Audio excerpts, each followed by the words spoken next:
আজ সকাল সকাল ঘুম থেকে উঠে পড়েছি, কারণ আজ ছিল বরের মর্নিং ডিউটি। আর যেদিন বরের মর্নিং ডিউটি থাকে সেদিন তো ও আমায় বলে যে তুমি ঘুমাও, কিন্তু ওর এত ফোন আসে আর ডিউটিতে যেহেতু বেরোতে হবে তাই ও ভীষণ ব্যস্ত থাকে। আমার আর ইচ্ছা হয় না যে আমি তখন ঘুমাই, এই জন্য আমিও উঠে পড়েছি ওর সঙ্গে।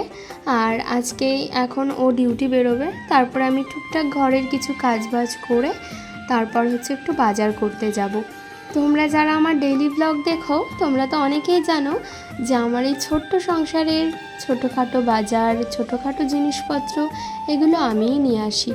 কারণ আমার বর সারাদিন এত ব্যস্ত থাকে যে ও তো রেস্ট করারই টাইম পায় না, আর বাজার তো অনেক দূরের কথা, তাই আমাকেই সমস্তটা সামলাতে হয়।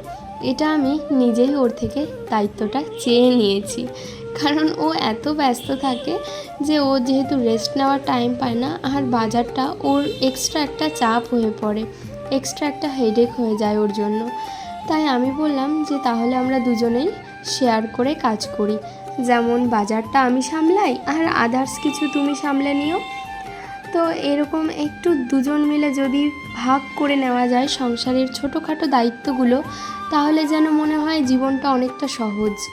এদিকে তো তোমাদের সঙ্গে কথা বলতে বলতে আমার হাজব্যান্ড ডিউটিও বেরিয়ে গেল। এবার আমি গিয়ে আমাদের বেডরুমটা একটু ভালোভাবে ক্লিন করে নেব, দেন তারপর অন্যান্য কাজ শুরু করব। আর তার আগে কিন্তু সকালে আমাদের কাজের দিদি সে কিন্তু এসে সমস্ত কাজ করে দিয়ে চলে গেছে। আর যেহেতু সংসারের বাসি কাজ সমস্তই কমপ্লিট, এই জন্য আমার আর এক্সট্রা করে কোনো হেডেক নেই। আর বরও বেরিয়ে গেছে, বর তো ব্রেকফাস্ট করে বেরিয়ে গেছে।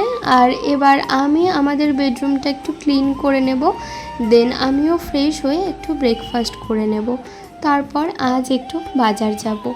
বরকে আজ জিজ্ঞেস করলাম বলো না আজ কী রান্না করি, তো ও বলল যে একটা কাজ করো, তাহলে আজ চিকেন রান্না করো। আর আমি জানো তো বিয়ের পর থেকেই না একা একা ডিসিশান নিতেই পারি না যে কী রান্না করব। আমার বর মাঝে মাঝে অধৈর্য হয়ে যায় আমার এই প্রশ্নের উত্তর দিতে দিতে, যে কী রান্না করব কী রান্না করব, কিন্তু কখনো রাগ দেখায় না, হাসে সবসময়, বলে যে আজকে আবার। আমি না বুঝেই উঠতে পারি না যে কী রান্না করব। আমি জানি না এটা তোমাদের সঙ্গে কতটা হয়, তবে আমার সঙ্গে ভীষণ হয়। আমি ডিসিশন নিয়ে উঠতে পারি না যে কী রান্না করব কী করব।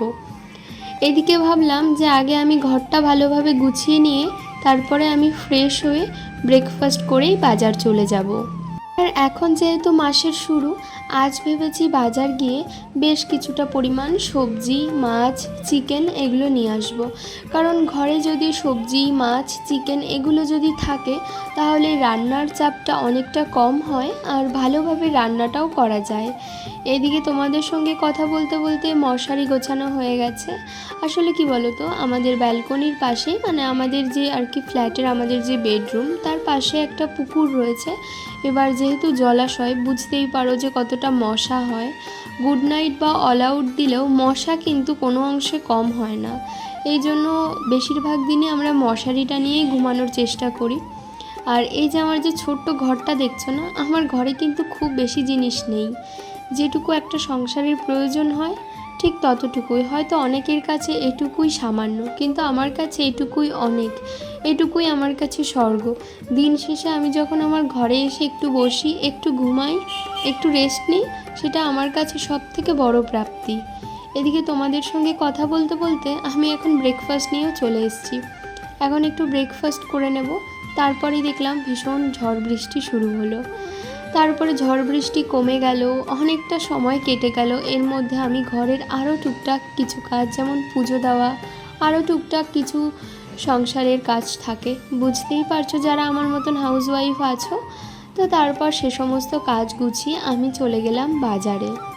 আর ফার্স্টেই ভেবেছি সবজি বাজারটা করে নেব, তারপরে আসার পথে মাছ আর মাংসটা নেব। এদিকে আমি মাংসের দোকানে যাওয়ার সময় কথা বলে গেলাম, তো বললো যে হ্যাঁ আসুন ম্যাডাম, মাংস রয়েছে। যেহেতু বরকে চেনে সেই সোর্সে আমাকেও চেনে। আর বিয়ের পরে কি বলো তো, মেয়েদের না স্বামীর পরিচয়েই সবাই চেনে। আর এখানে তো এখন চলে এসেছি বাজার করতে। আর যেহেতু চিকেন রান্না করব, বেগুন তো আমার লাগবেই, কারণ আমি কিন্তু বেগুন ছাড়া মানে বেগুন ভাজা ছাড়া চিকেন খাওয়ার স্বপ্ন কোনো দিনই দেখি না। যদি আমি চিকেন খাই সেক্ষেত্রে আমার বেগুন ভাজা আর লেবু সবার আগে লাগে। আর বাজারে আসলেই এখন না সবার আগে মনে পড়ে যে আমার বরের পছন্দের কাঁকরোলটা নিতে হবে। আমার বর কাঁকরোল খেতে ভীষণ পছন্দ করে, তাই আমি বাজারে আসলে সব সময় চেষ্টা করি যে কিছুটা পরিমাণ কাঁকরোল নিয়ে নেওয়ার। তাই এখান থেকে এই যে সবজি নিয়ে নিচ্ছি। আর কি বলো তো, সবজি খাওয়ানো খুব ভালো। আর উচ্ছেটাও সব সময় রাখার চেষ্টা করি সবজির মধ্যে। আর যখন উচ্ছেটা রান্না করতে পারি না তখন কিন্তু উচ্ছেটা সেদ্ধ দিয়ে দিই। আর এই যে আমাদের ছোট্ট সংসার, অনেকে হয়তো ভাবে ছোট্ট সংসার, কোনো কাজ নেই, কর্ম নেই, কত রিল্যাক্স, কিন্তু না গো, সংসারটা ছোট্ট হলেও কাজবাজ দায়িত্বগুলো কিন্তু সবার সংসারের মতন আমারও অনেকটা চাপ, অনেকটা দায়িত্ব। এদিকে দেখো বাজার থেকে 2 রকমের মাছ নিয়ে এসেছি আর সঙ্গে চিকেন নিয়ে এসেছি। আর মাছগুলো তো সুন্দর করে কেটেই দিয়েছিল, আমি বাড়িতে এসে পরিষ্কার করে ধুয়ে নিয়েছি। অনেকক্ষণ ধরে আমি মাছ মাংস সমস্তটা ধুয়ে পরিষ্কার করে নিই। আর এই যে এখানে তো চিকেন রয়েছে, এই চিকেনটুকু আমি না ফ্রিজে রেখে দেবো। আর বাকি চিকেনটুকু রেখেছি, সেই চিকেনটা আজকে রান্না করব। আর এই যে দেখো এখানে সবার আগে কাঁকরোল ভেজে নিচ্ছি, কারণ তোমাদেরকে তো ফার্স্টেই বললাম যে আমার হাজব্যান্ড কাঁকরোল ভাজা খেতে ভীষণ পছন্দ করে। আমি যখনই বাজার থেকে কাঁকরোল আনি ও শুনলেই বলে আমাকে একটু কাঁকরোল ভেজে দাও না, তাই ওর জন্যই কাঁকরোল ভাজা করা। আমি কাঁকরোল ভাজা খেতে যে খুব পছন্দ করি তা নয়, মোটামুটি পছন্দ করি, তবে কাঁকরোলটা বেশি কেনা হয় আমার বরের জন্য। তো এখন আমি আগে ওর জন্য অল্প করে একটু কাঁকরোল ভেজে নেব।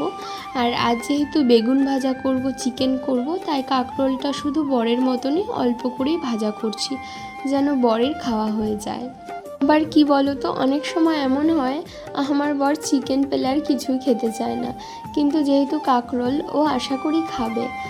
আর এই কাঁকরোলকে না অনেকে অনেক নামে বলে। আচ্ছা তোমরা কে কী নামে বলো কাঁকরোলকে কমেন্টে জানিও তো। আর তোমরা কাঁকরোল খেতে বেশি পছন্দ করো না উচ্ছে না পটল, সেটাও কমেন্টে জানিও। আর আজকের ওয়েদারটা দেখেছো কীরকম, মনে হচ্ছে না এক্ষুনি বৃষ্টি চলে আসবে। আজকের সারাটা দিন ওয়েদারটা এরকম। আর এরকম ওয়েদার না মাঝে মাঝে ভালো লাগে, কিন্তু যখন জামা কাপড় কাচা ধোয়া হয় তখন একদম ভালো লাগে না। তোমাদের সঙ্গে তো ভিডিওর ফাঁকে একটুখানি দেখিয়েছিলাম বাজার থেকে আসার পরে যে আমাদের ব্যালকনিতে বরের ইউনিফর্ম মেলা রয়েছে। আর বরের এই ইউনিফর্মগুলো যদি না শোকায় সেক্ষেত্রে আমার অনেকটা চাপ হয়ে যায়।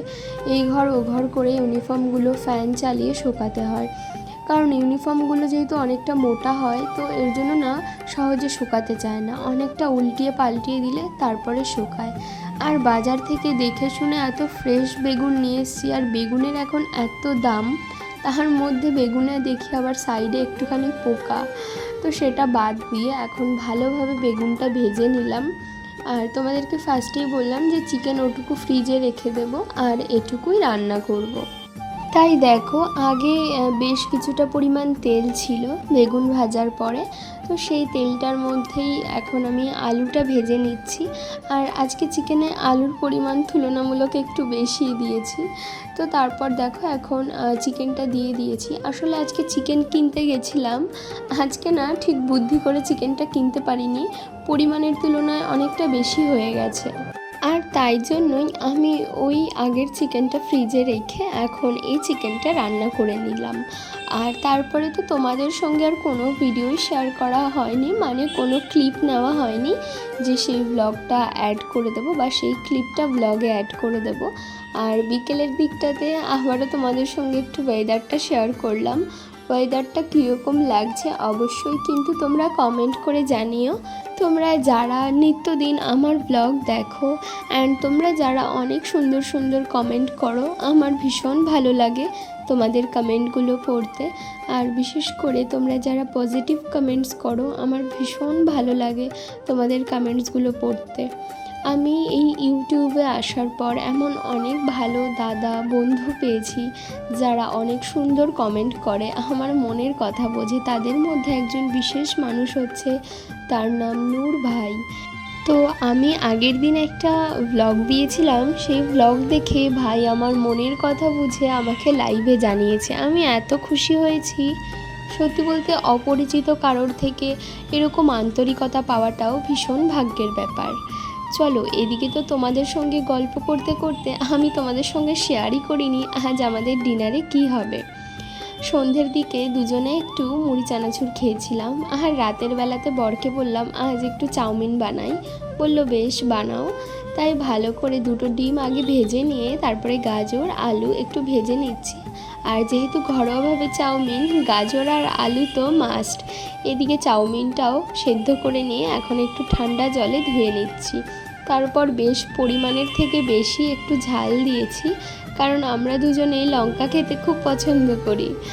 আর এবার ভালো করে এটাকে একটু ভাজা ভাজা করে নিয়ে যখন একটু নরম হয়ে আসবে সেই পর্যায়েতেই চাউমিনটা দিয়ে দেব।